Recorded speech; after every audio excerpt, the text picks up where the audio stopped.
33 শতক জমি, আমাদের নওগাঁ এলাকায় যে ভাষায় বলে 1 বিঘা জমি। এই জমির উপরই তারা বিভিন্ন ধরনের সবজি, যেমন এই পাশে একটু দেখাও তো, এটা হচ্ছে বাঁধাকপি, উনি 10 শতকে বাঁধাকপি চাষ করছে।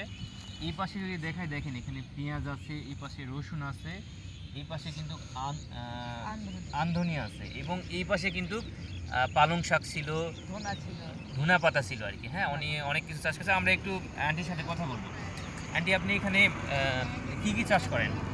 এখানে আমরা পটল চাষ করি, আলু চাষ করি, পালং শাক, ধনা পাতা, আমধনি, পেঁয়াজ, রসুন, বাঁধাকপি।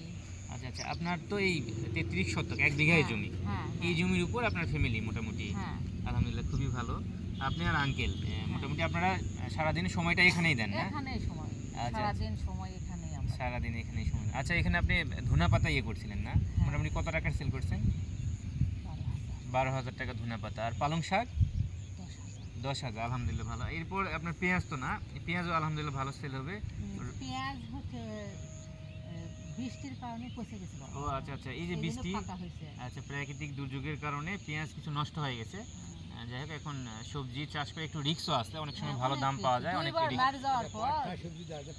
তারপরে মনে করেন যে আচ্ছা, এখানে পাটও চাষ করা হয়েছিল না?